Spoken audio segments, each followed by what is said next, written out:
Bang, ini terkait polemik Niki tidak memakai baju orange dan tidak diborgol, sedangkan asistennya Mail diborgol dan memakai baju orange. Ini netizen sangat kecewa lah gitu terkait tembang pilihnya pemakaian atribut lah ya di sini. Menurut abang sebagai praktisi hukum gimana melihatnya sih bang? Ya, kita nih bicara asas equality before the law, asas persamaan di hadapan hukum bagi semua warga negara kita. Ini menandakan ada sesuatu proses penegakan yang tidak sama. Ya, kalau kita mau bicara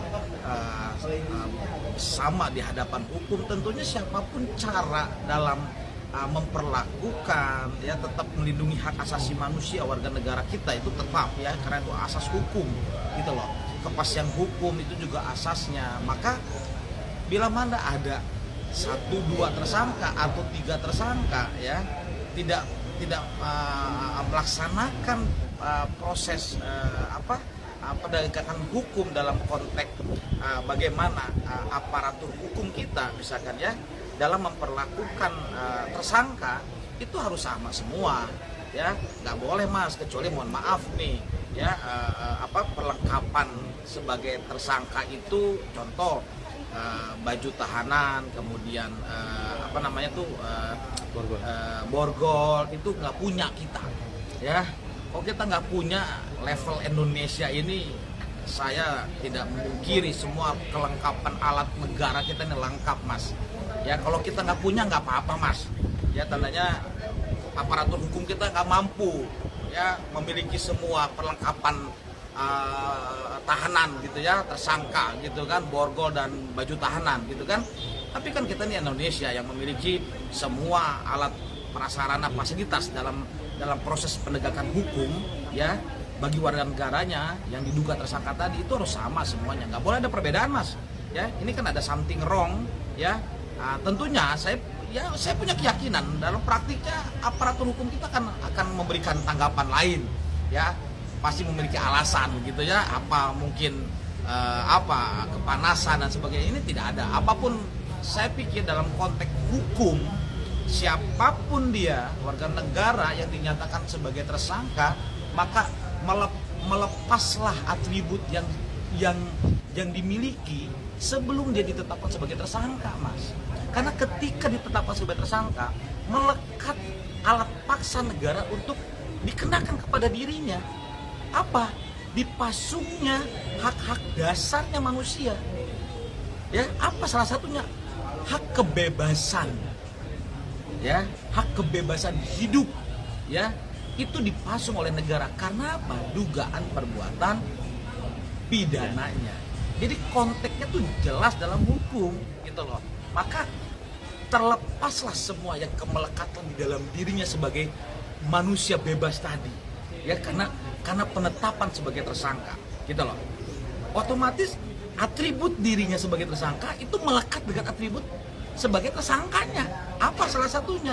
Dia dijeruji, dia ditahan tadi gitu, ya. Kemudian dia ada apelnya, dia ada pemeriksaan, tidak boleh bawa ini, tidak boleh bawa itu, ya kan?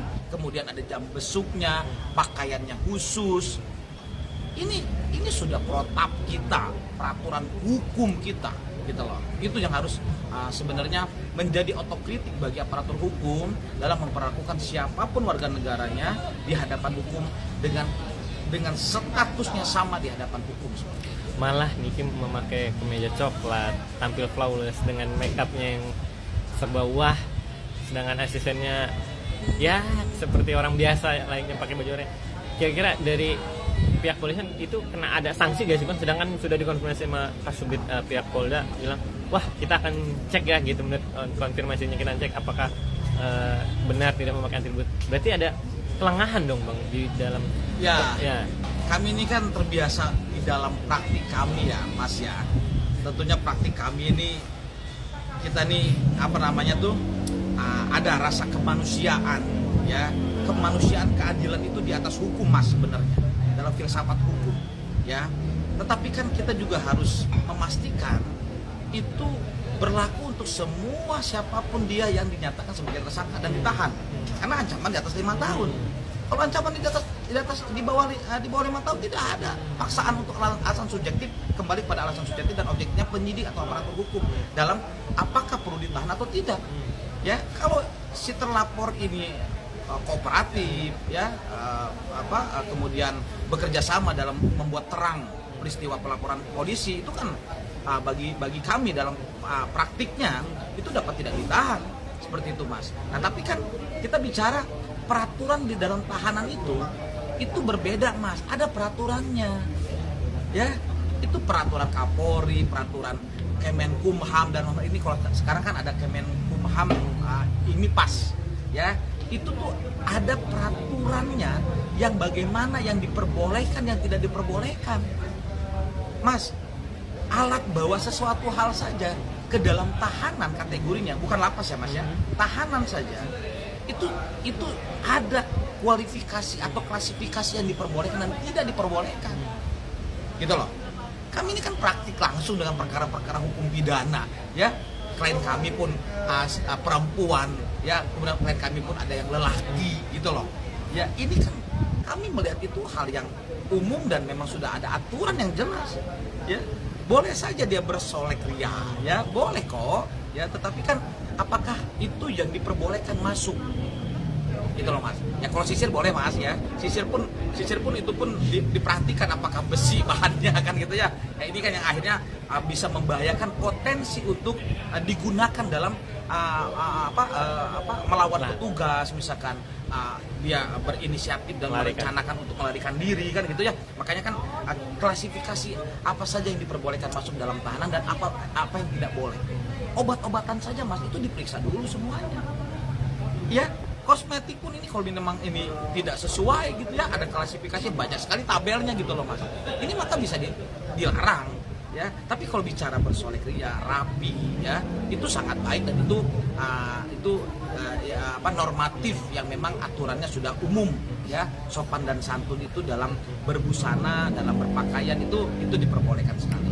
Bicara aturan, kalau seseorang yang ambil bilang di atas 5 tahun itu harus diborgol dan sebagainya, untuk pengamanannya seperti ada polisi yang bersenjata, TNI bersenjata, itu sudah tepat nggak? Kan seharusnya itu kayak tahanan-tahanan yang narkoba atau teroris yang di atas 20 tahun. Menurut Abang sudah tepat? Ya, ini kan kembali kepada nanti alasan kepada aparatur hukum kita ya, Mas, ya. Apakah ini berpotensi merugikan negara? Apakah ini berpotensi mengancam ketertiban masyarakat? Nah, kan gitu. Gak usah lebay-lebay banget lah, ya. Kita ini orang praktik lah. Kita ini sama-sama tahu dengan aparatur hukum kita, gitu loh, ya. Kalau memang ancaman 9 tahun ini biasa saja kok, ya. Koruptor kita, negara kita yang ancamannya hukuman seumur hidup lah, itu biasa aja. Apalagi misalkan oknum yang sekarang tidak boleh pakai istilah oknum ini, ya. Sudahlah, gak usah aneh-aneh kalau menurut saya. Negara ini pelayan bagi rakyatnya, kerjakan yang benar sesuai aturan gitu loh, ya. Gak usah lebay-lebay banget lah, ya. Kalau memang dia punya potensi melarikan diri, gampang kok, ya. Kita ini bukan kebanyakan nonton film Hollywood mungkin kan, atau drama Korea yang bagaimana cara keluar dari lapas, meskipun itu memang terjadi ya fakta-faktanya loh, seluruh dunia termasuk Indonesia kan gitu. Ini kan ada kelengahan dari aparat dan atau cara menangani itu berlebihan. Ya, pada prinsipnya apa? Borgol itu adalah pengamanan. Borgol itu memastikan potensi resiko tersangka untuk tidak melarikan diri. Kalau memang itu bisa dipastikan, mereka go ahead. Kan dalam pengawasan full aparatur hukum. Apalagi dari Polda, penyidik, kemudian pindah ke tahap 2 ke kejaksaan. Clear itu kan sudah ada handover dalam perkara pelimpahan pidananya. Nah, ada juga ya, ada gium, Mas, yang harus diperhatikan oleh kita masyarakat. Ada gium hukum kita ini. Kalau bicara institusi lembaga hukum, CQ negara, dia punya ada gium, semua warga negara itu salah. Maka negara memperlakukan wajib dia salah dan membuktikan salahnya. Jadi konteks berpikirnya pun berbeda, Mas. Maka pengamanan